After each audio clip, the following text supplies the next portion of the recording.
Hello everyone. Today we are going to study the first chapter of history, that is where, when and how.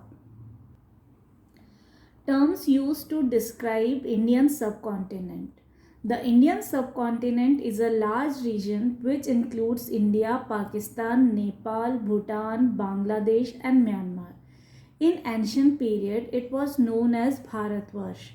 According to Vishnu Purana, the country lying to the north of the ocean and south of Himadri or Himalayas is called Bharatvarsh because there lived the descendants of the king Bharat. India was also called Aryabharat, but this name referred to North India, that is, the areas lying between the Himalayas and the western Vindhyas. अब जैसा कि आजकल हम India का map देखते हैं, India का map हमेशा इस तरह का नहीं रहा है। इंडिया को इंडियन सब कॉन्टिनेंट बोला जाता था, जिसमें कि इंडिया के अलावा पाकिस्तान, नेपाल, भूटान, बांग्लादेश और म्यांमार के भी कुछ पार्ट्स इंक्लूड होते थे। तो इंडिया का मैप जो है अभी प्रेजेंट मैप से काफ़ी अलग हुआ करता था और इंडिया के नाम भी बहुत अलग अलग हुआ करते थे। जैसे कि एंशिएंट पीरियड में इंडिया को भारतवर्ष बोला जाता था। जैसा विष्णु पुराण है उसमें बताया गया है कि वो कंट्री जो कि ओशन के नॉर्थ में आती है और हिमाद्री के साउथ में आती है, दैट इज इस कंट्री के साउथ में ओशन पड़ता है और नॉर्थ में हिमालय पड़ता है। इस कंट्री को हम बोलते हैं भारतवर्ष। और इसको भारतवर्ष क्यों बोलते हैं? क्योंकि यहाँ पर किंग भारत के वंशज, उसके डिसेंडेंट्स रहते हैं। आपने अगर कभी महाभारत पढ़ी हो या महाभारत सुनी हो तो उसमें राजा भरत के बारे में एक इंट्रोडक्शन आता है। तो उसके डिसेंडेंट्स जो हैं वो यहाँ पर रहते थे, इसलिए इसको बोला जाता है भारतवर्ष। इंडिया को आर्यवर्त भी बोला जाता था, लेकिन आर्यवर्त जो था वो नॉर्थ इंडिया को डिस्क्राइब करता था। मतलब जो पार्ट्स जो हैं जो हिमालय और वेस्टर्न विंध्यास के बीच में पड़ते हैं, नॉर्दर्न इंडिया जिसको हम आज के टाइम पे बोलते हैं, उस पार्ट को बोला जाता था Aryavart. The Greeks referred to India as Indus. In the 13th century, Minhaj-e-Siraj in a chronicle mentioned the conquest of Hindustan by Muhammad Ghori. He used the word Hindustan to mean only the areas of whole of Punjab, Haryana, Delhi and parts of modern Uttar Pradesh and Bihar. Babur, the first Mughal emperor 1526 to 1530, used the term Hindustan to mean whole of the Indian subcontinent. In his autobiography Baburnama, he recorded his observations of events, people, flora and fauna of most of the Indian subcontinent. Article 1 of the Indian Constitution named the territories of the states and the union territories as India, that is Bharat. जो Greeks होते थे, that is जो Greece में रहने वाले लोग थे, वो इंडिया को इंडोस बोला करते थे। 13th सेंचुरी में एक क्रॉनिकलर था मिन्हाज-ए-सिराज। क्रॉनिकलर मतलब वो पर्सन जो इवेंट्स को क्रोनोलॉजिकल ऑर्डर में रिकॉर्ड करता है, दैट इज उस ऑर्डर में रिकॉर्ड करता है जिस ऑर्डर में इवेंट्स हुए हैं। जो पहले हुए हैं उनको पहले रिकॉर्ड करेगा और जो बाद में हुए हैं उनको बाद में रिकॉर्ड करेगा। तो ऐसा ही एक क्रॉनिकलर था मिन्हाज-ए-सिराज। उसने इंडिया को मेंशन किया है एज हिंदुस्तान, कि मोहम्मद गौरी ने जब हिंदुस्तान पे अटैक किया था उस टाइम पे जो इवेंट हुए थे उन सबको उसने नोटिस किया है और उसमें वो इंडिया को बोल रहा है हिंदुस्तान। तो इंडिया को हिंदुस्तान भी बोला जाता था। और अलग अलग लोगों के लिए उन टेरिटरीज के मीनिंग भी अलग अलग होते थे। जैसे हिंदुस्तान बोला मिन्हाज-ए-सिराज ने और हिंदुस्तान बोला बाबर ने, लेकिन बाबर ने जो हिंदुस्तान बोला उसका मीनिंग अलग था और मिन्हाज-ए-सिराज ने जो हिंदुस्तान बोला उसका मीनिंग अलग था। जब मिन्हाज-ए-सिराज ने हिंदुस्तान बोला तो उसका मतलब नॉर्दर्न इंडिया से था, दैट इज प्रेजेंट डे का पंजाब, हरियाणा, दिल्ली और उत्तर प्रदेश और बिहार के कुछ पार्ट्स। मतलब पंजाब, हरियाणा और दिल्ली पूरा और उत्तर प्रदेश और बिहार के कुछ पार्ट्स, उस वाली टेरिटरी को उसने हिंदुस्तान बोला। लेकिन बाबर ने जब इंडिया को हिंदुस्तान बोला तो उसका मतलब था पूरा इंडियन सब कॉन्टिनेंट, सिर्फ नॉर्दर्न इंडिया नहीं। तो बाबर ने जो अपनी बायोग्राफी लिखी थी बाबरनामा, वो उसकी ऑटोबायोग्राफी थी, उसने खुद लिखी थी और उसमें उसने पूरा इंडियन सब कॉन्टिनेंट के जितने भी इवेंट्स थे, लोग थे, फ्लोरा फना था, उस सब के बारे में उसने रिकॉर्ड किया था, उस सब के बारे में उसने मेंशन किया था। तो हर किसी के लिए इंडिया का मीनिंग अलग रहा, टेरिटरीज अलग अलग रही, मैप्स अलग अलग रहे और नाम भी अलग अलग रहे। फिर उसके बाद जब हमको फ्रीडम मिली ब्रिटिश से 1947 में और फिर 1950 में हमारा इंडियन कॉन्स्टिट्यूशन लिखा गया, उस इंडियन कॉन्स्टिट्यूशन में इंडिया की टेरिटरीज डिफाइन की गई, उसके स्टेट्स और यूनियन टेरिटरीज डिफाइन की गई और कंबाइन सारे स्टेट्स और यूनियन टेरिटरीज को नाम दिया गया इंडिया या फिर भारत। और ये सब मेंशन है हमारे कॉन्स्टिट्यूशन के आर्टिकल 1 में। Thus, the same term has meant different things at different periods of time. Let us take one more term, foreigner. Today, the word foreigner means a person who belongs to a country that is not his own. But in medieval times, a foreigner or a Pardesi was a person who came into a town or village community from outside. In other words, a foreigner was someone unfamiliar to people living in a particular area. तो इस तरह से same term के meanings जो हैं वो अलग अलग हो सकते हैं अलग अलग टाइम पीरियड्स में। इसी तरह से एक और वर्ड है फॉरेनर। फॉरेनर का मीनिंग जो एंशियंट टाइम्स में होता था उससे अभी काफ़ी बदल गया है। अभी हम फॉरेनर किसको बोलते हैं कि अगर कोई एक कंट्री से दूसरी कंट्री में क्रॉस करता है, दूसरी कंट्री में जाता है, तो उसको हम बोलते हैं फॉरेनर। या दूसरी कंट्री से कोई हमारी कंट्री में आता है तो हम उसको बोलते हैं फॉरेनर। लेकिन पहले अगर कोई एक विलेज से दूसरे विलेज जाता था या एक टाउन से दूसरे टाउन जाता था तो उसको भी फॉरेनर बोला जाता था। फॉरेनर को हिंदी में बोला जाता है परदेसी। तो परदेसी बेसिकली एक वो पर्सन होता था जो कि उस पर्टिकुलर एरिया के लोगों से अनफेमिलियर है, उस पर्टिकुलर एरिया के लोगों को नहीं जानता है। Medieval period, the time frame. The medieval period is the period in between the ancient and modern periods.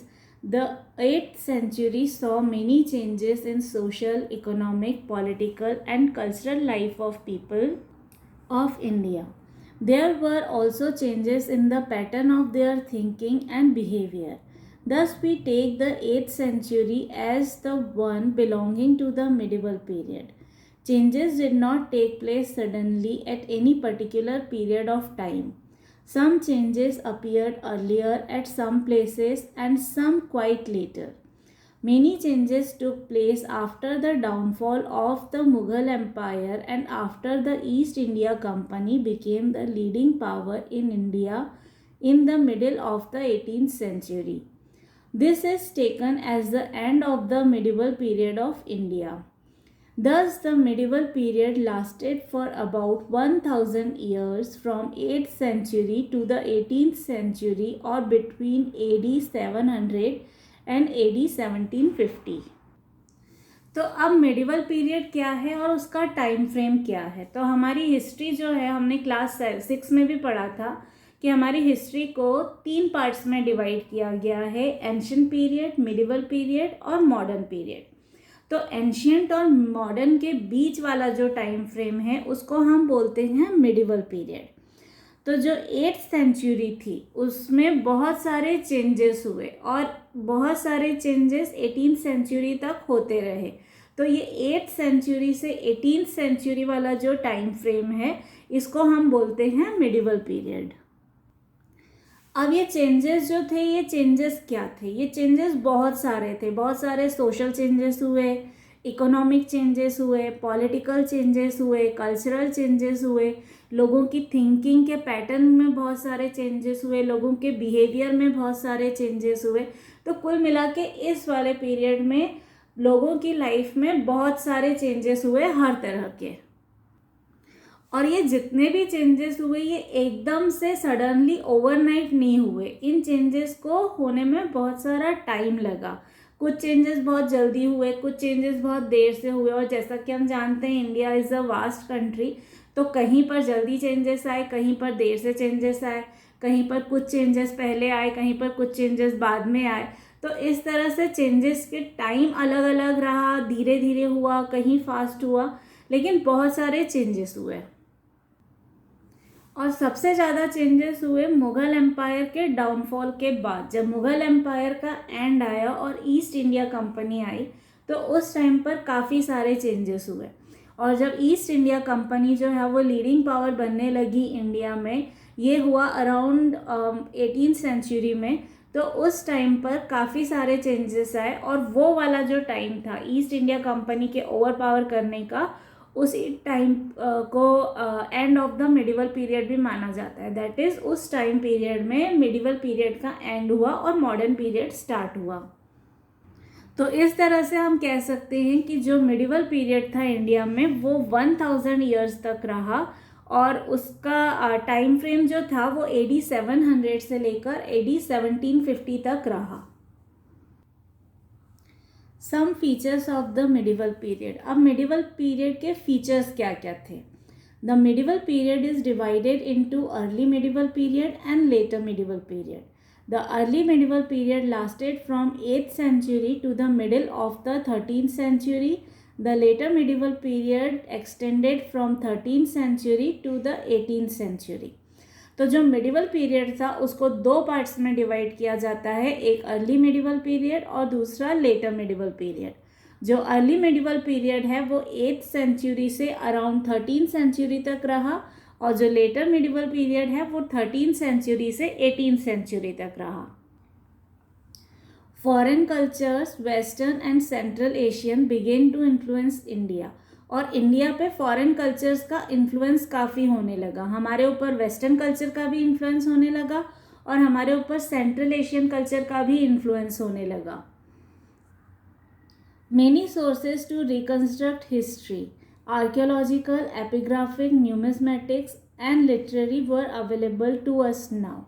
और unlike ancient period, medieval period के हमारे पास कई सारे सोर्सेस हैं जिनसे हमको पता चलता है कि मिडिवल पीरियड में क्या क्या हुआ. जब हमने एंशियंट हिस्ट्री के बारे में पढ़ा था उसके हमारे पास बहुत सारे सोर्सेस नहीं थे, लेकिन मिडिवल पीरियड के बारे में जानने के लिए हमारे पास बहुत सारे सोर्सेस हैं जिनसे हम पूरी हिस्ट्री को रिकन्स्ट्रक्ट कर सकते हैं. वो सोर्सेस जो हैं वो आर्कियोलॉजिकल हैं, एपिग्राफिक हैं, न्यूमिस्मेटिक्स हैं, लिटरेरी हैं, और ये सारे सोर्सेज जो हैं वो आज भी हमारे पास अवेलेबल है. The rulers of the Delhi sultanate and the Mughal rulers came from outside and settled in India. जो दिल्ली सल्तनत के रूलर्स थे और जो मुगल रूलर्स थे वो सब बाहर से आए थे और आके इंडिया में सेटल हुए थे और उन्होंने इंडिया पे राज किया. Major historical trends, old and new religions. The invaders like Greeks who came to India in the ancient period followed Indian religions, Hinduism or Buddhism. They adopted the Indian culture and dresses. But the Turks, Afghans and Mughals who came to India during the medieval period brought their own culture and religion, Islam, with them. Islam spread in India. Sikhism, a new religion, was born. Later, Christianity also spread in India. Many changes took place in Hinduism, but it remained the major religious system which the Indian society was based on. तो अब बहुत सारे रिलीजनल changes हुए जिसमें old religion के साथ new religions mix हुए. Basically India में हमारे दो रिलीजन्स थे, एक हिंदुइज्म और दूसरा बुद्धिज्म. तो जब हमारे ऊपर जब हमारे यहाँ ग्रीक्स आए, जब उन्होंने इन्वेड किया तो उन्होंने क्या किया, उन्होंने इंडियन रिलीजन और कल्चर को अडॉप्ट किया. दैट इज़ उन्होंने अपना कल्चर हमारे ऊपर थोपने के बजाय उन्होंने हमारे कल्चर को अडॉप्ट किया. लेकिन जब हमारे यहाँ तुर्क आए, अफगान आए, मुगल्स आए, तो उन्होंने क्या किया, वो अपना कल्चर और रिलीजन भी यहाँ पर लेकर आए. उनका रिलीजन इस्लाम था. पहले इंडिया में इस्लाम नहीं था, लेकिन जब तुर्क आए, अफगान्स आए और मुगल्स आए तो वो इस्लाम को अपने साथ लेके आए. उन्होंने इस्लाम को फॉलो किया और उन्होंने ये भी कोशिश की कि इंडिया के जो बाकी लोग हैं वो भी इस्लाम को फॉलो करें, इस्लाम को रिस्पेक्ट करें। तो इस तरह से इस्लाम जो है वो इंडिया में स्प्रेड होने लगा। फिर एक नया रिलीजन आया, सिखिज्म, और उन्होंने अपनी फिलॉसफी को स्प्रेड करने की कोशिश की। देन इंडिया में आया क्रिश्चियनिटी। जब क्रिश्चियंस आए उन्होंने अपनी फिलॉसफीज़ को स्प्रेड करने की कोशिश की। तो इस तरह से कई सारे नए रिलीजन जो हैं वो इंडिया में स्प्रेड होने लगे। तो ऑल्दो बहुत सारे रिलीजियस चेंजेस हुए, बहुत सारे नए रिलीजन्स आने लगे, लेकिन जो इंडियन सोसाइटी थी उसका फिर भी जो बेसिक मेजर रिलीजियस सिस्टम था वो हिंदुइज्म ही था। A composite culture. As a result of constant interaction between old and new religions, a composite culture began to develop in India. It reflected itself in language, literature, painting, architecture, and sculpture. It is still an important feature of our heritage. तो अब क्या हुआ, अब India में composite culture का development होने लगा। जैसे कि हिंदुइज्म ऑलरेडी था, बुद्धिज़्म ऑलरेडी था, फिर इस्लाम आया, सिखिज्म आया, क्रिश्चियनिटी आया। तो इससे क्या हुआ, अलग अलग कल्चर्स का, अलग अलग रिलीजन्स का आपस में इंटरेक्शन होने लगा। तो उसका इन्फ्लुएंस जो है इंडिया के हर जगह पर, हर कल्चर में दिखने लगा, हर फील्ड में रिफ्लेक्ट होने लगा। ये डिफरेंस जो है लैंग्वेज में भी आप देख सकते हो, ये डिफरेंस जो है, इसका इन्फ्लुएंस जो है वो लिटरेचर पे भी होने लगा, इसका इन्फ्लुएंस पेंटिंग पे होने लगा, आर्किटेक्चर पे होने लगा, स्कल्पचर पे होने लगा। तो बेसिकली जितने भी आर्ट फॉर्म्स हैं सब पे उसका इन्फ्लुएंस होने लगा। Stable peace. Some of the Delhi Sultanate rulers and the great Mughals were able to provide stable peace for many centuries. अब इसी टाइम पीरियड में जो दिल्ली सल्तनत रूलर्स थे और जो मुग़ल रूलर्स थे, उन्होंने इंडिया में पीस का एनवायरनमेंट बना के रखा। कई सेंचुरीज तक पीस की स्टेबिलिटी रही, बहुत ज़्यादा फाइट्स नहीं हुई। सूफीज़्म एंड द भक्ति movement. Two great religious movements, Sufism and Bhakti movement, developed during this period. They helped in bringing about good understanding between Hinduism and Islam. Emphasis was placed on love, brotherhood, tolerance and unity of God. और इसी time period में, that is medieval period में, सूफीज़्म और भक्ति movement भी आए। तो ये दोनों जो थे ये रिलीजियस मूवमेंट्स थे। तो सूफीज़्म और भक्ति मूवमेंट जो था वो उन्होंने हेल्प किया एक दूसरे को समझने के लिए, दैट इज़ हिंदुइज्म और इस्लाम के बीच में अंडरस्टैंडिंग लाने के लिए। और उनका एम्फेसिस जो था, उनका एम्फेसिस होता था लव, ब्रदरहुड, टॉलरेंस और यूनिटी ऑफ गॉड पे। दैट इज़ उनका ये कहना होता था कि चाहे आप हिंदुइज्म को फॉलो करो, चाहे आप इस्लाम को फॉलो करो, अल्टीमेटली गॉड इज़ वन। उनको बुलाने का तरीका अलग हो सकता है। हिंदुइज्म में हम भगवान बोलते हैं, इस्लाम में हम खुदा बोलते हैं, लेकिन अल्टीमेटली वो गॉड एक ही है। तो इसलिए हम सबको एक दूसरे के साथ प्यार, मोहब्बत और भाईचारे के साथ रहना चाहिए। Social, economic and political changes. As in the earlier ages, our society was divided into many castes and subcastes, that is jatis. Most of the jatis had their own rules regarding marriage and behavior of their members. In the villages, the panchayats still settled disputes and collected taxes. There was a general decline in the status of women. Polygamy, parda system and sati were some of the customs which marked their low status. There are many stories about fearless Rajput warriors. In Sanskrit, the word Rajan means king and Putra means son. The term Rajput included not only rulers but the members of a Hindu military caste claiming Kshatriya descent. The Marathas, Sikhs and Jats had also become politically strong during this period. अब medieval period में बहुत सारे social, economic और political changes हुए। तो ये changes क्या थे? तो अगर हम इससे पहले की बात करें, अर्लियर एजेस में हमारी सोसाइटी जो थी वो कई सारी कास्ट और सब कास्ट में डिवाइडेड थी। दैट इज़ अलग अलग जातियाँ और जनजातियाँ होती थी, और जो भी जातीज होती थी, जो भी कास्ट होती थी, उन सब के अपने अपने रूल्स होते थे हर चीज़ को लेके।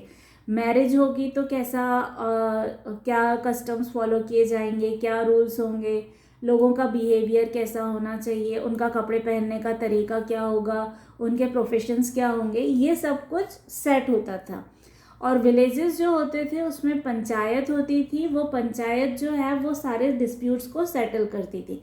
दैट इज़ कभी भी अगर दो लोगों के बीच में झगड़ा हुआ तो वो पंचायत के पास जाते थे, और वो झगड़ा सॉल्व करती थी पंचायत। और पंचायत ही जो है वो टैक्स भी कलेक्ट करती थी, जैसे आजकल गवर्नमेंट टैक्स कलेक्ट करती है वैसे पंचायत टैक्स कलेक्ट करती थी, और वो लोगों की भलाई के लिए काम करते थे और अपने एरिया को डेवलप करने का काम करते थे। अगर हम विमेन के सोशल स्टेटस की बात करें तो मिडिवल पीरियड में विमेन का स्टेटस जो है उसमें काफ़ी डाउनफॉल हुआ। दैट इज़ उनको काफ़ी लो देखा जाने लगा। इसके जो रीजंस हैं वो हैं पॉलीगैमी, पर्दा सिस्टम और सती। पॉलीगैमी मतलब एक से ज़्यादा मैरिज कर सकता है कोई आदमी। पर्दा सिस्टम मतलब लेडीज़ को हमेशा घूंघट में पर्दे में रहना पड़ेगा। और सती दैट इज़ अगर किसी लेडी का हस्बैंड एक्सपायर हो जाए तो उसकी चिता में उस लेडी को भी जिंदा जला दिया जाता था, उसको बोला जाता था सती प्रथा। तो ये सारे जो कस्टम्स थे, इससे ही हमें ये पता चलता है कि लेडीज़ का स्टेटस जो था उस टाइम पर काफ़ी लो हो गया था। उसके अलावा मिडिवल पीरियड में हमको राजपूत्स की बहुत सारी ब्रेव स्टोरीज सुनने को मिलती हैं। They were great warriors, they were fearless warriors. और राजपूत जो है वो डिराइव हुआ है दो वर्ड से, दैट इज राजन और पुत्र। राजन इज अ संस्कृत वर्ड जिसका मतलब होता है किंग, और पुत्र इज सन। तो जो किंग का बेटा होता है उसको बोला जाता है राजपूत। लेकिन मिडिवल पीरियड में राजपूत का मतलब ऐसा नहीं था कि अगर किसी राजा का बेटा है, दैट इज अगर कोई राजकुमार है तो उसको राजपूत बोला जाएगा। कोई भी क्षत्रिय है, वॉरियर है, क्षत्रिय डिसेंट का है तो उसको राजपूत बोला जाता था।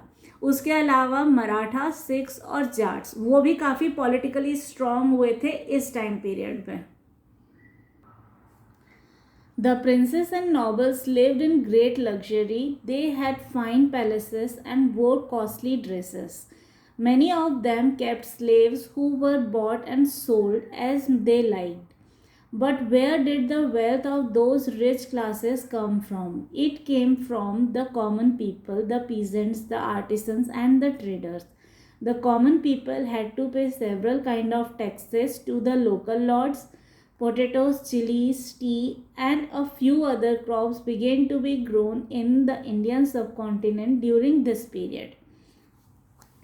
अब जो राजा राजकुमार होते थे, जो नॉबल्स होते थे, वो उनकी लाइफ जो थी वो बहुत लग्जरियस थी। उनके पास बहुत सारी सुख सुविधाएं थी। वो बड़े बड़े पैलेसेस में रहते थे, अच्छी कॉस्टली महंगी ड्रेसेस पहनते थे, अच्छी अच्छी ज्वेलरी पहनते थे, और उनके पास काम करने के लिए स्लेव्स होते थे। स्लेव्स मतलब दास, दैट इज़ आप बोल सकते हो नौकर, लेकिन आज के टाइम पर जो हमारे यहाँ सर्वेंट्स होते हैं उनका सेल्फ रिस्पेक्ट होता है, उनको हम सैलरी देते हैं। लेकिन स्लेव्स जो होते थे उनका कोई सोशल स्टेटस नहीं होता था। दैट इज़ जैसा उनको बोला जाएगा उनको वैसा ही करना पड़ेगा, उनकी अपनी कोई मर्जी नहीं होती थी, और उनको कोई सैलरी नहीं पे की जाती थी, उनको खरीदा जाता था। दैट इज़ अगर आपको ज़रूरत है आप किसी स्लेव को खरीद लो। दैट इज़ अगर किसी राजा को ज़रूरत है तो वो किसी स्लेव को खरीद लेते थे, और अगर उनको ज़रूरत नहीं होती थी तो वो उन स्लेव्स को वापस बेच देते थे।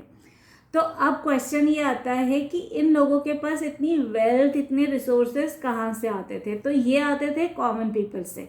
जो आम जनता होती थी, जो कॉमन मैन होता था, वो लोग काम करते थे और उनसे बहुत सारे टैक्सेस लिए जाते थे, और वो टैक्सेस से बहुत सारी इनकम जनरेट होती थी, उससे वेल्थ जनरेट होती थी, और उससे ये लोग काफ़ी लग्जरियस लाइफ जीते थे।